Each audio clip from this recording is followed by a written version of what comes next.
so the midterm looked like it went pretty well. So I'm pleased with that. And we are going to finish up chapter 15 today, and then we'll start chapter 16 tomorrow. We are in week 4. We're over halfway done. And it's been rocking and rolling. So, and I know it's been absolutely crazy. So we're starting with section 15.5. And so far, all we've dealt with has been linear momentum. But we knew we needed something else because we did that billiard problem and we didn't come up with enough equations. So we've got to include things that we needed in that billiard problem. We needed one more, and we're going to get the other equation here before we're done today. So the other thing we haven't dealt with yet is rotational motion.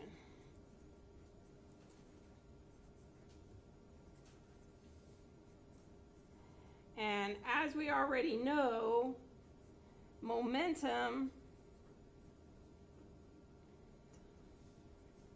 is conserved for both linear and angular momentum.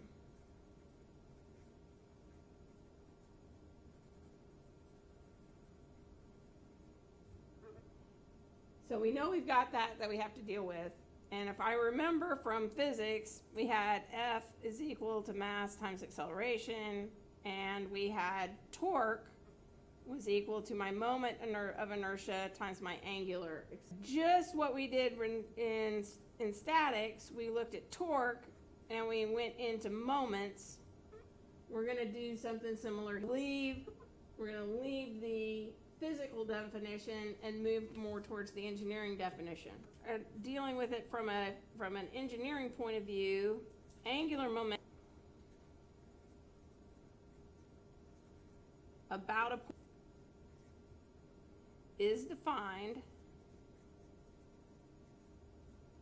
as the particles linear momentum about 0.0. And I know this seems a little weird, but think about it this way. So I have a z-axis, okay? And my thumb, because we're going to deal with my right-hand rule, right? So I'm going to do and we've got a particle that's traveling with a momentum mv. I can have this with a perpendicular here, or this is the distance away from my origin point, and this is 0.0. This is where we're looking at our angular momentum of that particle. This is also analogous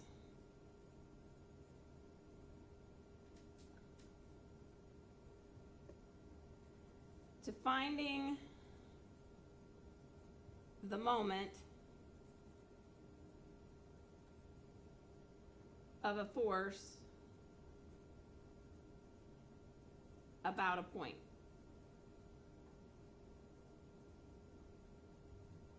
Okay? So that's analogous to finding that force about a point. And so what we're going to do is we're going to define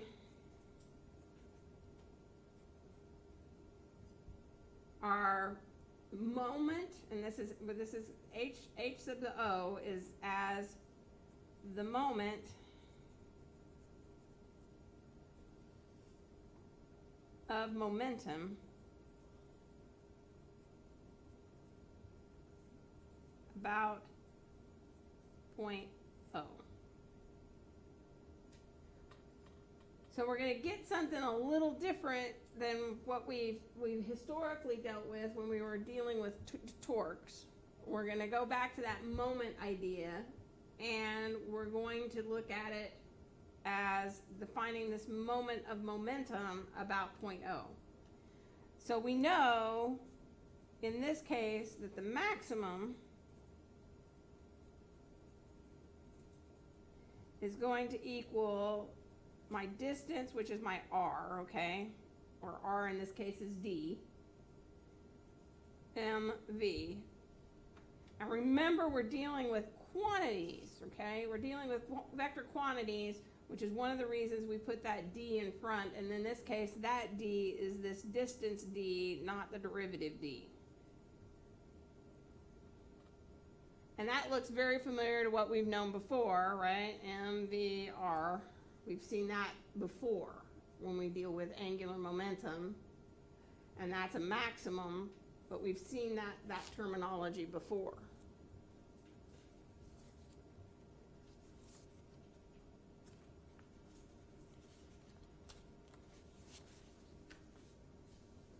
So if I've got a vector, so H is going to be a vector, and it is my vector R cross product MV.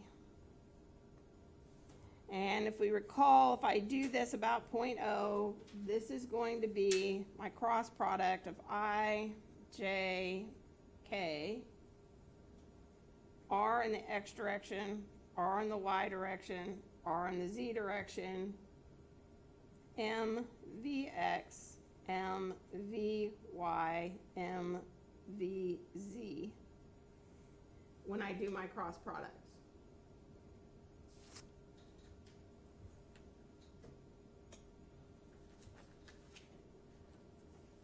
But we're going to take just a little bit of a side to look at a couple other things. So we know that the summation of forces is mass times acceleration, which is equal to mass times my velocity dot product.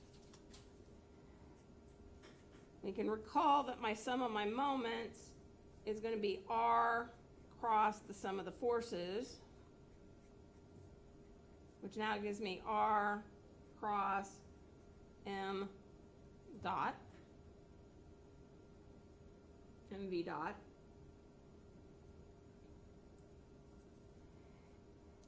And now I'm going to take H, which is going to be, I'm going to do that derivative right there.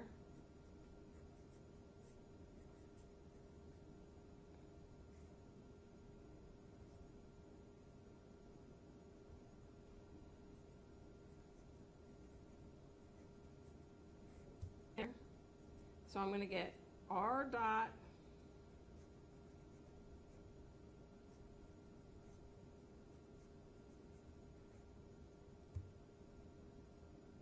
but one thing here, this is provided M is constant.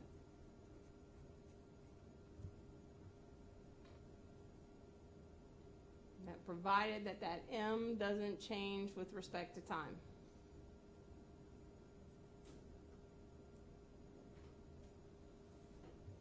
But this term right here is that term right there. Is that the one I want to do?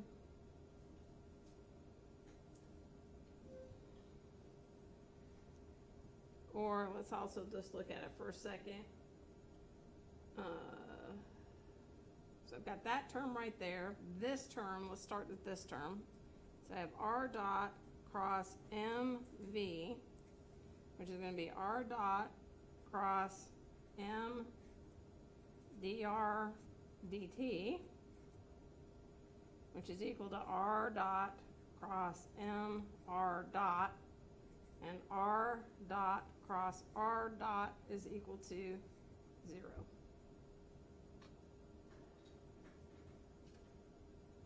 So that term goes to 0. And so a sum of our moments is equal to the change of our moment about, or moment of a momentum about 0.0. So we can look at that. And recall from way back when we used L, that was MV.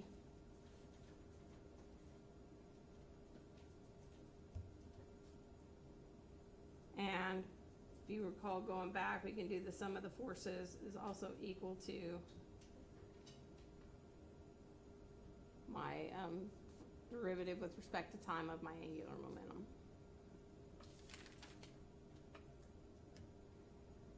But we'll look, what?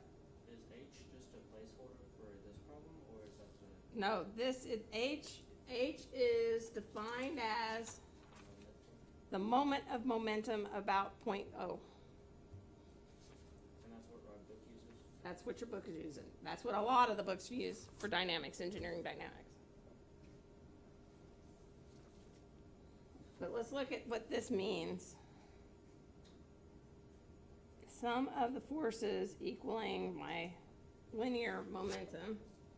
What this is saying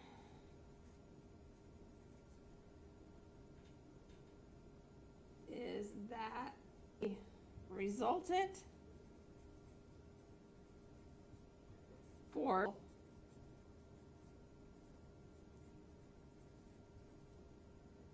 is equal to the time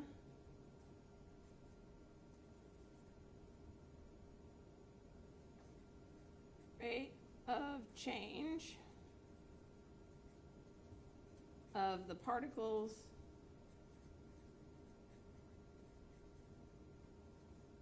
linear momentum. If I can spell right. Okay, so what that's saying is that the resultant force is equal to the time rate of change on the particle's linear momentum. And we're going to see a little bit of how that works out in terms of when we finish up today with the flow rate. We can expand this to a system of particles.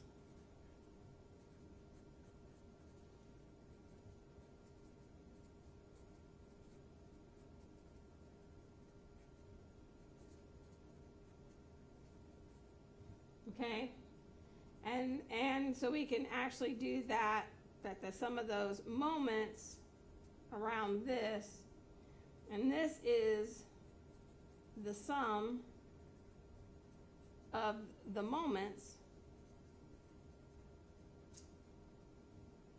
about our point O of all the external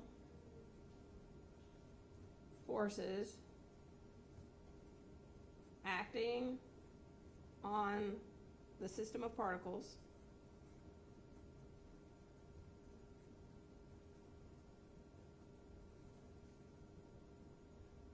is equal to the rate of change of all angular momentum about. So we go through all of this kind of gobbledygook theory to arrive at the equation that we're going to end up using, and this makes things look really, really complicated when in fact they're not that complicated. So what we end up with is, I end up with this, that the sum of the moments dt is equal to my change in h. And we've seen that before. So I'm going to get my moment around my starting one.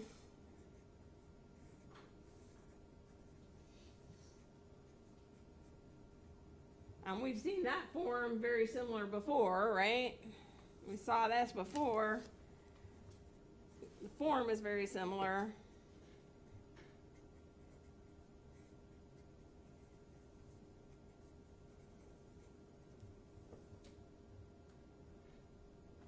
And so what this is called the angular impulse.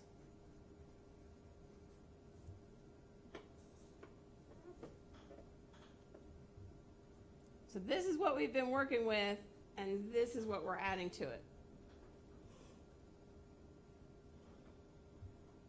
And remember, even through all of this, we still have conservation of angular and linear momentum.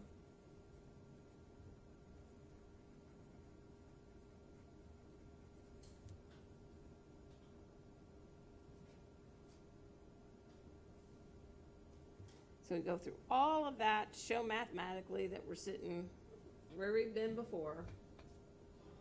And that's our angular impulse.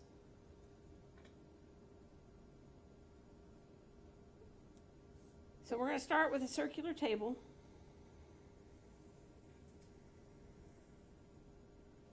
It's going to be rotating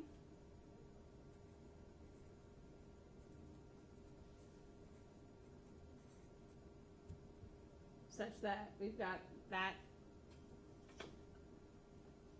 rate of rotation. Z is coming out of the paper. Okay, Z is coming out of the paper. We're going to drop a block onto our turntable. We're going to have an R of 1.5 feet.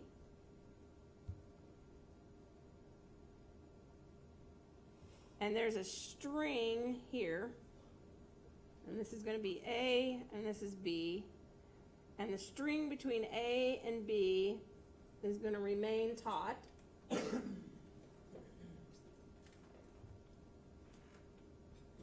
The initial velocity of the block is going to,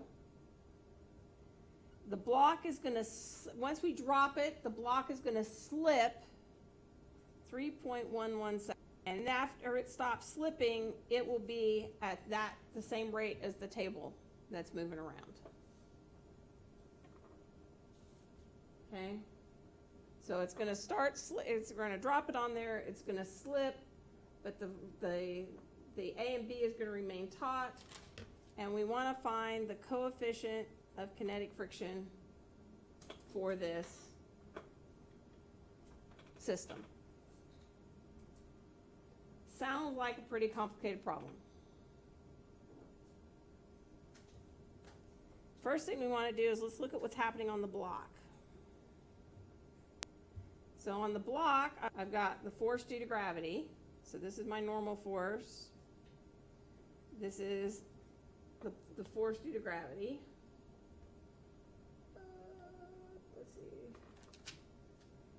Oh, I don't need the mass. Okay. As it's rocking around the table, there is the force due to friction. And I have tension from the spring or string.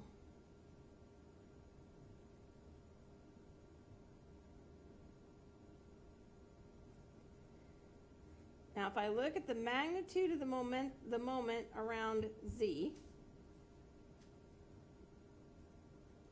okay, that's my force acting at a distance. So if I do it right, I've got R cross F, but I've got the magnet. That's not, let me do it so that we don't have it look funny on the page. So that's where I start. But my force that's being applied here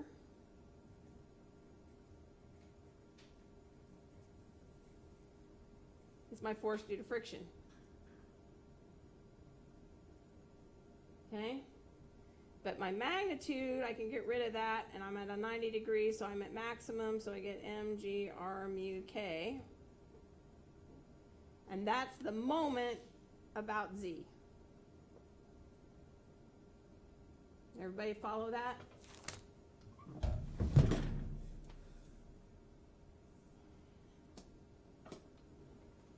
that's what we're trying to find, magnitude? We're trying to find this. Okay. We're trying to find that.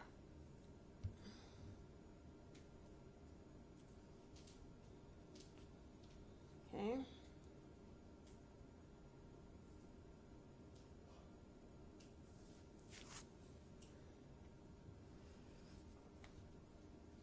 So I have two times. I have T1, I have T2 is equal to 3.11 seconds. And that's when the slip stops. And then I've got my angular impulse.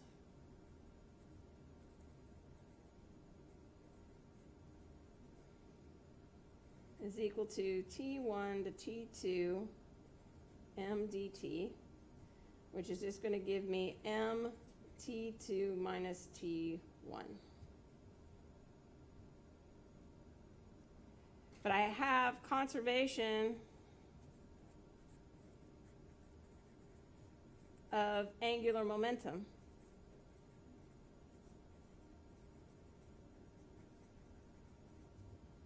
Okay. And that is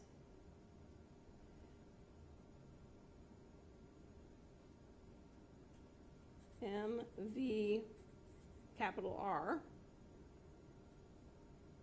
And this is at 2. But that's m r theta dot. I'm just changing from linear velocity to angular velocity. Right? My initial angular momentum was 0. There's my new one. So I've got that. And so this is equal to my change in my angular momentum. So I get m T2, because T1 is 0, is equal to m r squared theta dot. That's given to us in the problem. We've already solved for this. This is r m g mu k times time is equal to m r squared theta dot. Solve for mu k.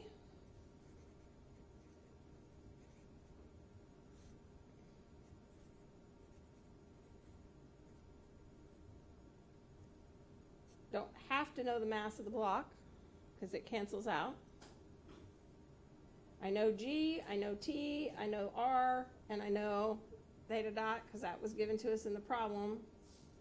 So this becomes 1.5 because one of those R's cancels.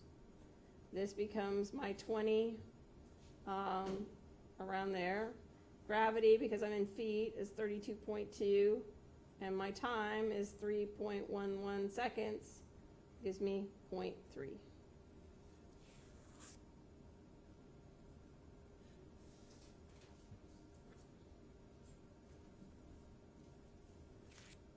do we find the static coefficient?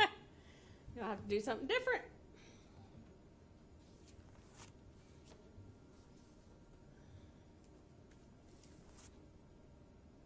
Good. All right, we're going to start with a ball attached to a spring. Okay. The mass of the ball is 0.3 kilograms. The initial length of the spring in this situation is 200 millimeters. We're going to move the ball over here to another point. And this length of the spring is going to be 400 millimeters. So I'm going to get a change in length of the spring of 200 millimeters. This is going off at 2 meters per second, and it's a 60-degree angle.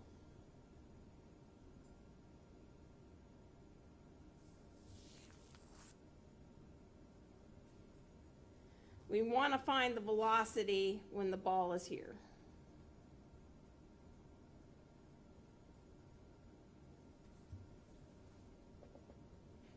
So think of this as one of those things that's going back and forth. We happen to have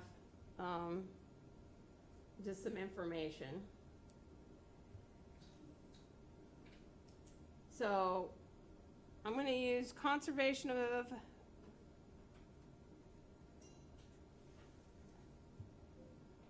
of angular momentum.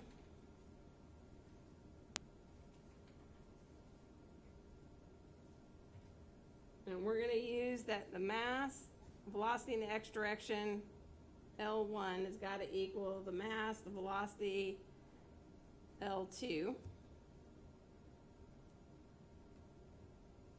We've got mass, velocity in the x direction is going to be my velocity cosine 60 degrees times L1 is going to equal my mass, velocity, L2. That's velocity 2. This is velocity 1. So we're going to solve for velocity 2. That's going to be my 200 millimeters, 2 meters per second. My cosine of 60 degrees. And yes, I have my units funky, but I'm going to get rid of those funky units because I have L2 and they're in the same units. So I don't have to mess with that so much. And this gives me 0.5 meters per second.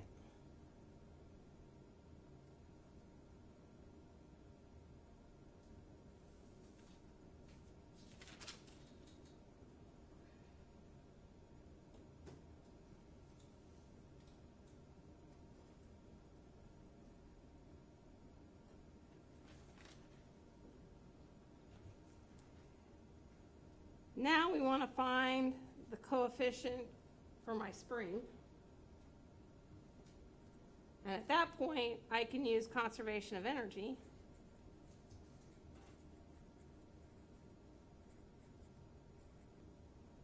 And that's going to equal to T plus V1.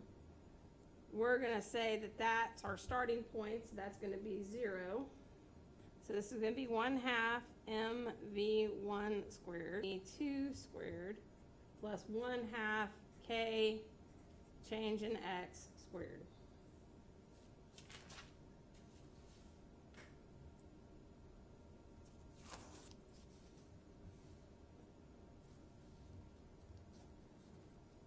So putting numbers in as I go, I get 0.32 squared minus 1/2 0.3 divided by 1/2 0.2 squared. It's going to give, that solves for K, and that's going to give me 28.1 Newton meters.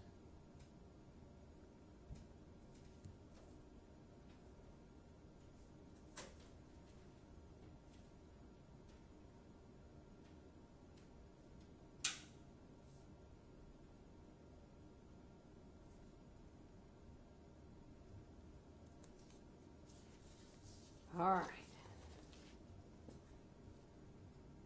This is problem 15101.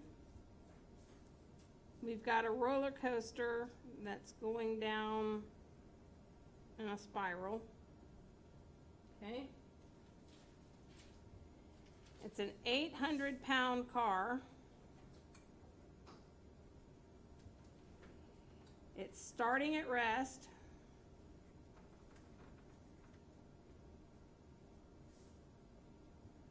And we're told it descends 8 feet for every 1 revolution. And we want to determine the velocity at 4 seconds. And we want to determine the height it traveled.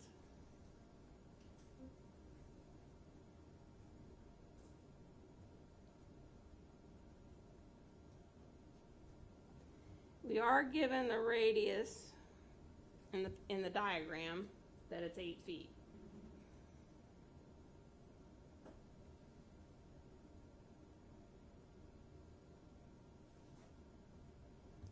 So I end up doing this, okay? So we know it's 8 feet.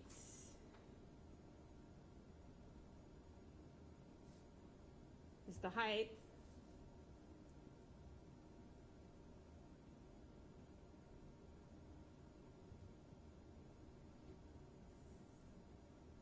And I get this angle. And what we end up with is that the tangent is going to be 8 divided by 2 pi 8. Tangent of the angle is equal to that. And it comes from the fact that I'm going to go around this circle down. I'm going to drop down 8 feet.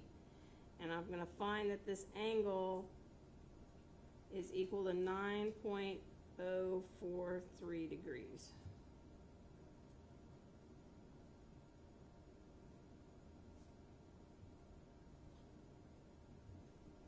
So let's look at the car. So my car is here. It's got gravity acting on it. It's got a normal force acting on it. It's being held towards the track. And even though this is exaggerated, that angle is the 9.043 degrees that I need.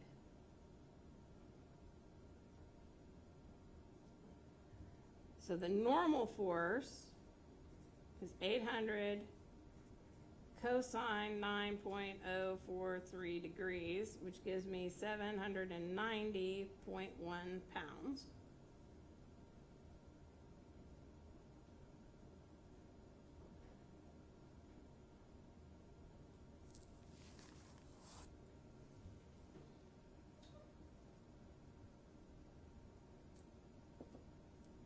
When I do my moment, I do this right here. That's going to be the distance from the center of the track times the force, dt. But this force relates back to this normal one, and I've got the other force, so I have to do the 790.1 sine of my 9.043 because I'm doing the other component of the force on that one. T. That's going to equal my change in momentum, which is just my MRV. And that's going to be my 800 because I'm in, there's my 8, and there's the V, and that's what I'm after.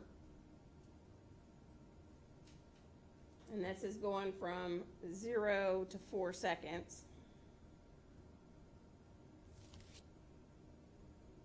But this V is the tangential V, okay?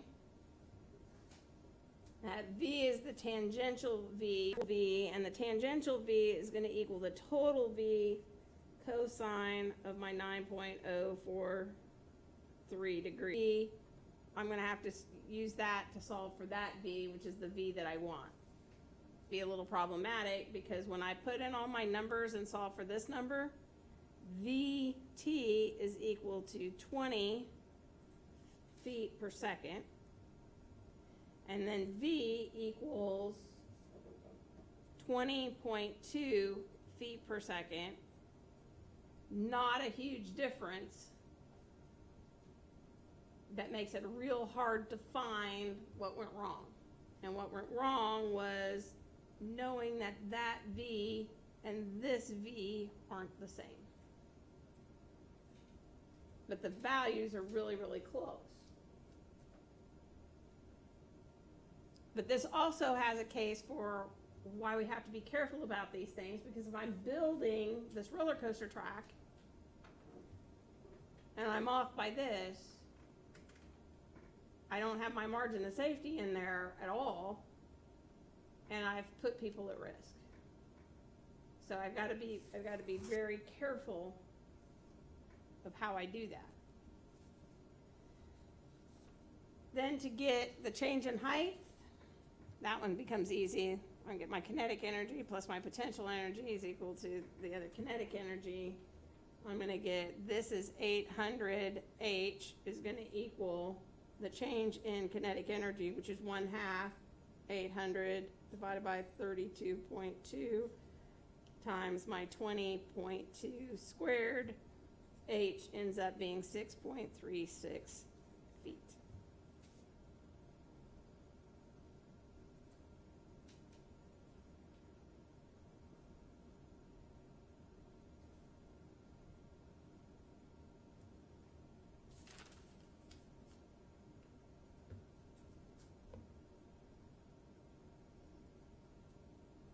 So,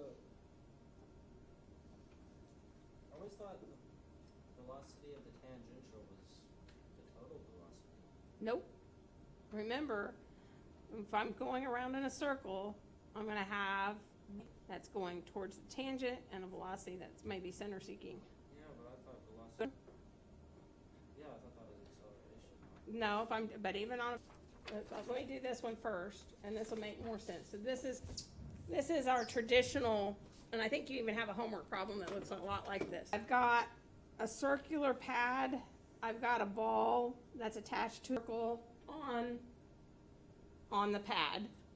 Okay. In this case, it's a 4-pound ball. It's traveling around the circle at a radius of 3 feet. And it has a velocity, and this is the linear velocity of 6 feet per second. If the cord is being pulled down at 2 feet per second, we want to determine V when R is equal to 2 feet. V is going to end up being the tangential squared plus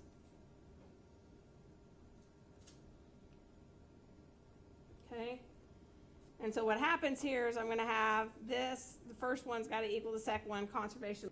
Then I've got MVR1 is equal to MVR. So this is 4 divided by 32.2. This is the 6 feet per second that I started out with. This is 3.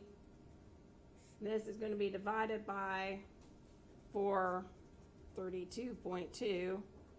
And now that's 2. And that gives me V theta, and V theta ends up being 9 feet per second.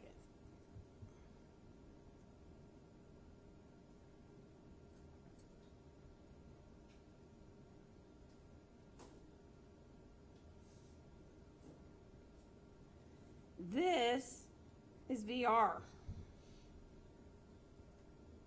Then I'm pulling down the system. So V total is the square root of, oh, that's R, sorry, because that's going to be my R component.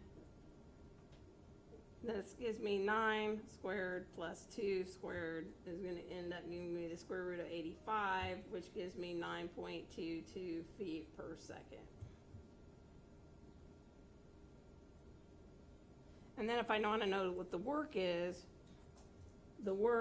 just my change in kinetic energy, and that's going to be 1/2 4 divided by 32.2 times 6 squared minus 1, that's going to be absolute value, 32.2, 9.22 squared, and that's the absolute value is going to give me 3.04 foot-pounds.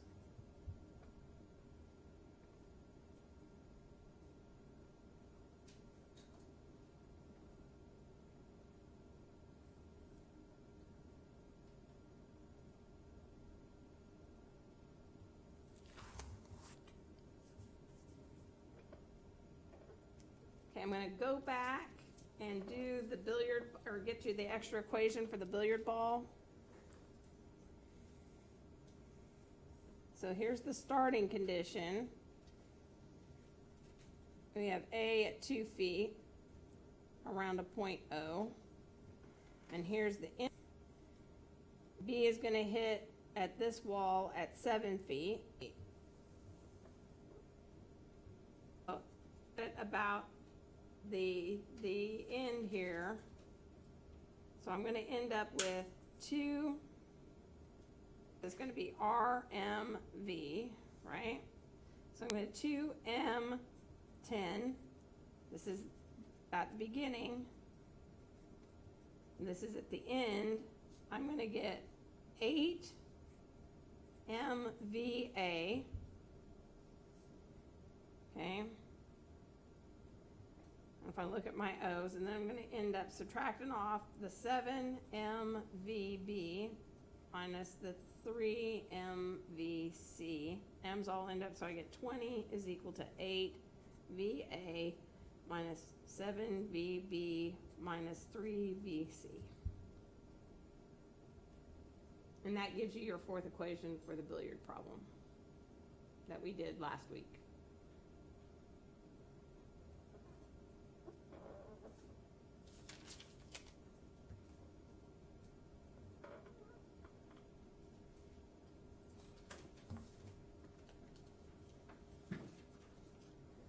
All right.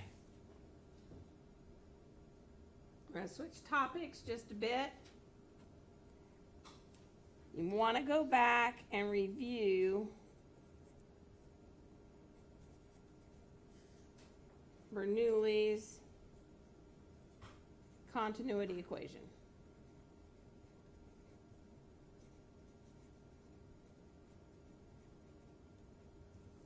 So you're going to want to go back and review Bernoulli's continuity equation. Yes, sir. Yeah, but it's up in my office. All right, we're gonna take a break. We're gonna pause. You're welcome. We're gonna pause. We're gonna pause for a minute. Not a problem. I hate my leg with that. Oh, I know. I was actually thinking about getting it.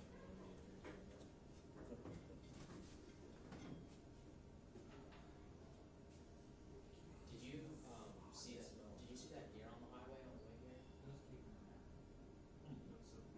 Did you see it though? Yeah. Dude, that was a huge deer. Actually, I looked too much green on it, but what's new? I never made the Do you guys want to see me get well, I'm sure they probably will. I haven't had any coffee today. Look at that macaroon. Ooh, I don't really like it as much as the cappuccino. yeah. This looks like some special Yeah. Hawaiian volcanic water. They have to like go to Hawaii and then they have to dive beneath the volcano, like swim through all the lava in this water. They have to cool it down for like 12 years just for you. No, it's my friend gave me that. I just put some water from home in it. Oh, so that's just sink water. You use this spot all the time, right? Yeah. Well, I mean, since I went and saw it last weekend. That's the tornado friend, right? One where he went to his house. There's also a tornado. Wait, Brad, how old is Charlie? 6. She's 6. Okay. Isn't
anyway, all right.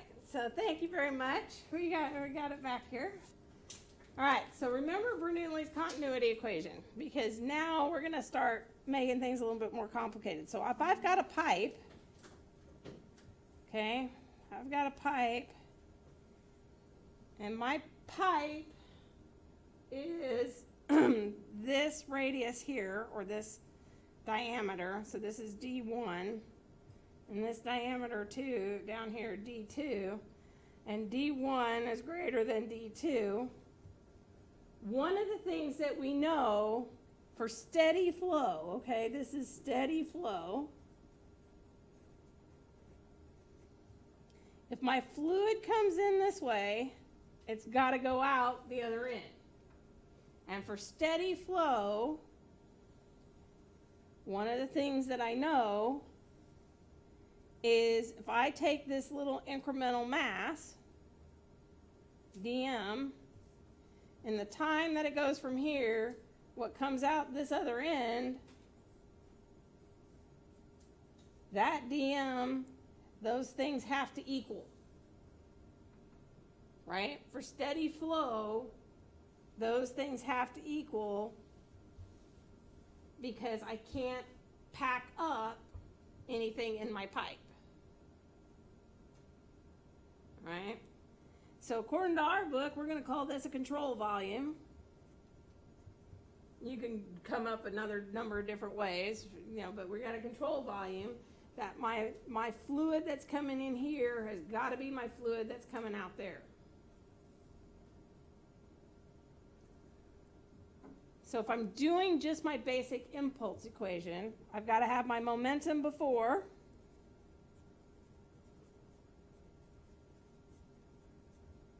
plus whatever impulse that I have has got to be the momentum after.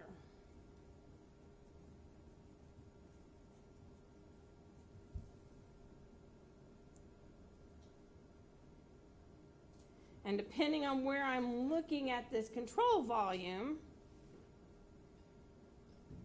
I'm going to have what little change in mass, my control volume, the velocity in, plus the velocity out, plus my impulse, has got to equal the velocity in, and these velocities are going to have to be the same, because I can have this incremental mass be just before this incremental mass, velocity out.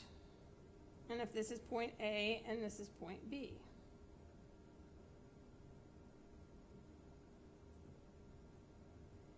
Since those are the same, those go away, and I just get my impulse is equal to the mass velocity B minus the velocity at A. Remember Bernoulli's continuity equation. And then if I look at this is going to be the force is going to be dm dt. And you can do a similar analysis for the sum of the moments.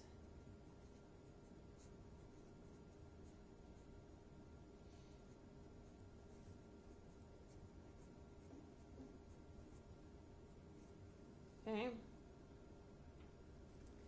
But if I'm doing a fluid flow at a steady state, we can figure out what dm dt is for any given time.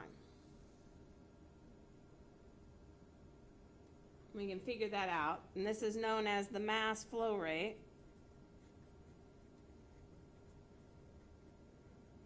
And that's related to the density of the fluid, the velocity of the fluid, and the cross-sectional area. All right. Question? What is the subscript on that? R, is that RB? RB, cross B, RA, cross, this should be A.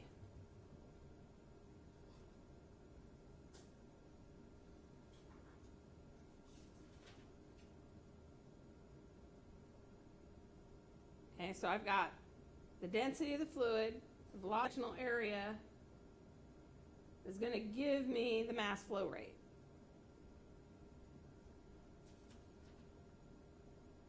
And this can also be written as RQ, or rho Q. So it just depends on how they give it to you. Not just the velocity times the volume. Yeah, and it's a factor. But you'll see Q in the problem we're about to do. Q is going to give me 0.25 meters cubed per second. It's going to give me a volume flow rate. So it's a volume flow rate, because if I look at this, it's just the units. Meters per second, cubic feet per second. You know, it's the same mass flow rate. This has been a practical problem for the Corps of Engineers for the last 3 weeks. Mash in, mash out. Reminds me of Vermo. All right. I'm thinking right So what we've got here is you've got a boat, and we're gonna spray a jet of water. We got 2 jets of water. You've got the boat, and the density of the fluid that's going in there, that's the density of seawater. So we're gonna use, each of these hoses are going to discharge at point. We want to know the tension, and what we know is one stream velocity is 50 meters per second for both streams.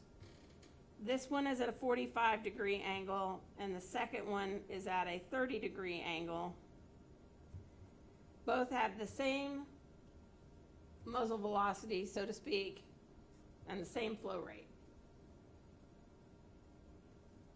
So I want to find the mass flow rate.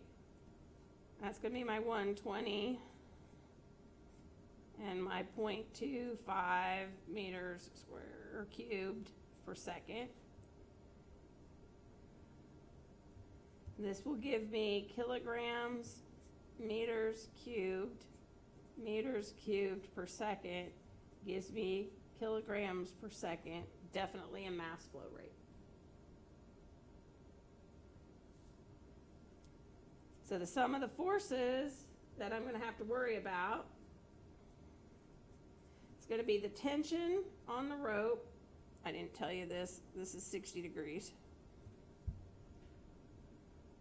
Tension on the rope. We're going to do it in the X direction.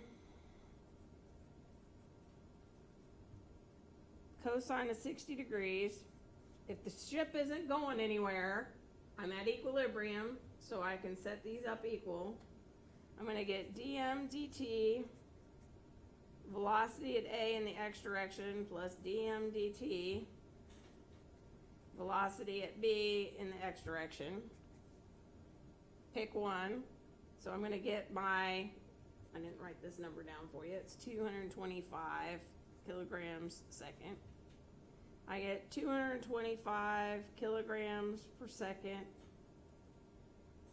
50 cosine of 30 degrees, plus 225, 50 cosine 45 degrees.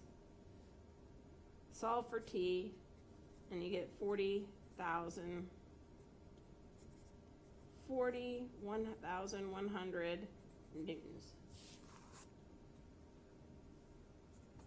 Is it 41,000 or 40,000? 40,100. I didn't know if it was a write down what I say or write down what I write down type of thing. Write down what you write, so. My English teacher, she had a thing like sometimes she would say something that we all knew was wrong, and she would say, "Do what I mean, not what I say." So that's the mass flow problem. So that gets us pretty much done with chapter 15. The only thing I have problems where we have a changing mass. So this is sort of a changing mass, but it's kind of sort of on its way. But this gets us through the homework that we've got. And we'll start chapter 16 mañana. Tomorrow. Mañana Español tomorrow.